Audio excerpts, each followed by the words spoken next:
BPH4, une molécule qui tue spécifiquement les pathogènes du genre Neisseria. Donc, tout d'abord, je vais vous présenter le genre des Neisseria.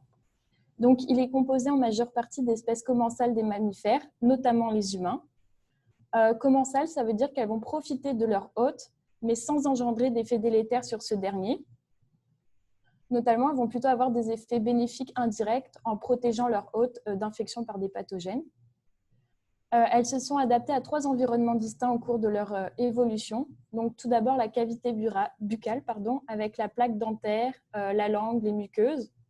Par la suite, le nasopharynx qui se trouve juste derrière les fosses nasales, puis les voies urogénitales. Cette évolution s'est également accompagnée par l'apparition de 2 espèces pathogènes qui sont Neisseria meningitidis et Neisseria gonorrhoeae. Donc maintenant, je vais vous présenter brièvement ces 2 pathogènes. Donc, ce sont toutes les 2 des diplocoques, comme vous pouvez voir sur les images. Elles sont présentes partout dans le monde et elles colonisent 2 environnements distincts. Donc, tout d'abord, Neisseria gonorrhoeae, elle va coloniser les voies urogénitales humaines, donc de l'homme et de la femme, tandis que Neisseria meningitidis va coloniser le nasopharynx humain. Leur portage est généralement asymptomatique, donc ça veut dire qu'on va pouvoir avoir la bactérie en nous, mais pas avoir de symptômes de sa présence. Mais elles vont quand même pouvoir être responsables d'un large éventail de manifestations cliniques. Donc pour Neisseria gonorrhoeae, on va avoir la gonorrhée qui est une infection sexuellement transmissible. Elle va être responsable aussi de grossesse extra-utérine ou encore d'infertilité. Elle va pouvoir infecter les nouveau-nés ou entraîner dans de très rares cas des septicémies mortelles. Donc elle va en fait rentrer dans le sang. Neisseria meningitidis, elle va entraîner différents symptômes grippaux. Elle va aussi entraîner une méningite, voire une septicémie mortelle. Donc, il existe de nombreux traitements contre ces 2 pathogènes. Donc, on va surtout utiliser des antibiotiques non spécifiques, c'est-à-dire qui vont tuer les bonnes bactéries et les mauvaises bactéries. Pour Neisseria meningitidis, on va surtout utiliser des céphalosporines de 3e génération, alors que pour Neisseria gonorrhoeae, on va utiliser une double thérapie ceftriaxone-azithromycine. Donc, le problème avec ces 2 pathogènes, c'est qu'il y a de plus en plus de souches résistantes aux antibiotiques. Donc là, je vous ai mis l'exemple de Neisseria gonorrhoeae. Et donc, vous pouvez voir, ça, c'est une figure qui a été publiée par le Center of Disease Control en 2019. Et donc, on voit que les dernières années, il y a eu une augmentation rapide du nombre de souches résistantes pour différents antibiotiques. D'ailleurs, le ceftriaxone, ici en bleu, est le dernier antibiotique recommandé. Donc, le CDC a classé Neisseria gonorrhoeae dans les menaces urgentes. Et donc là, on voit l'importance de trouver des nouveaux traitements, mais il faut qu'ils soient sans toxicité sur les Neisseria commensales qui, comme je vous l'ai dit précédemment, peuvent avoir des effets bénéfiques. Donc, dans la première partie de mon projet, j'ai cherché à trouver un composé qui ait une activité bactéricide sur les Neisseria pathogènes. Et donc, pour cela, on a criblé l'activité de 2500 composés. Et on a pu trouver 17 composés qui avaient une activité proche de l'érythromycine sur Neisseria meningitidis. Et étrangement, sur ces 17 composés, 4 composés avaient un motif BPH4, donc tétraphénylborate.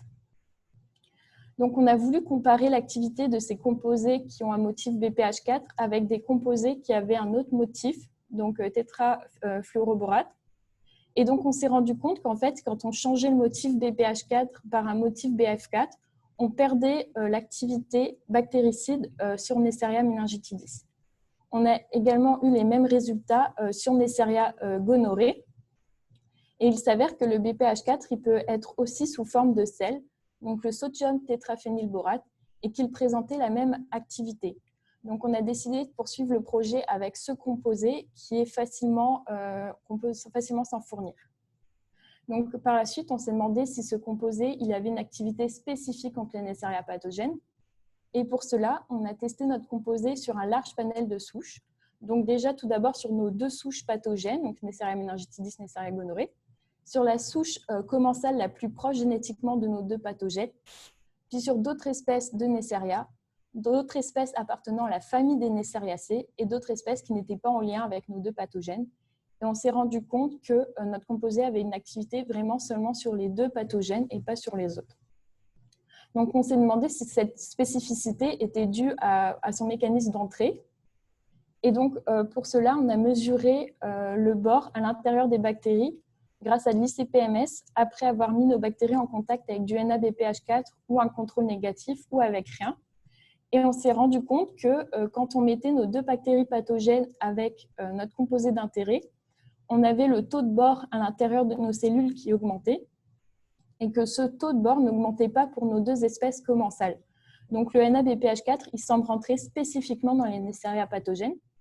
Mais cependant, quand on augmente la concentration, donc ici on est à 100 micromolaires comparativement à 1 ou 5 micromolaires, on voit que le taux de bore augmente quand même dans nos Neisseria commensales et donc il peut quand même rentrer.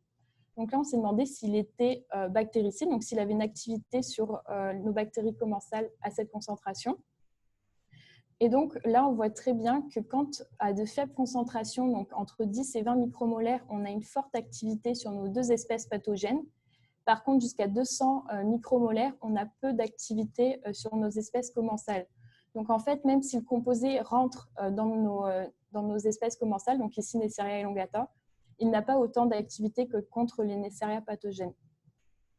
Donc maintenant qu'on a trouvé un composé qui a une activité bactéricide et spécifique, on s'est demandé si on pouvait l'utiliser dans un modèle murin de septicémie à méningocoque. Et donc pour cela, on a infecté des souris par la grippe afin de faire en sorte qu'elles soient un peu plus favorables à l'infection par notre bactérie. Donc après, on les a infectées par Neisseria meningitidis qui a été modifié génétiquement pour pouvoir émettre de la lumière.